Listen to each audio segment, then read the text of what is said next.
Panginoon, sa bawat paggising po namin sa umaga, pinapasalamatan ka po namin sa bagong araw at bagong pagkakataon na iyong ibinigay.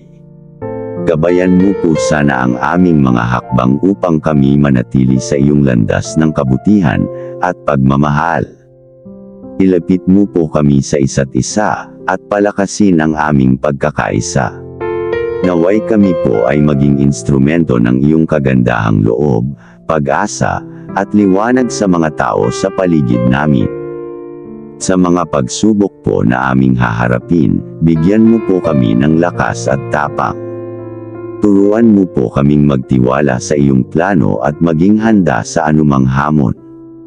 Hiling po namin na palaging maging gabay ka, hindi lamang po para sa aming sarili, kundi para sa mas malawak na komunidad. Sa pangalan ni Jesus. Amen.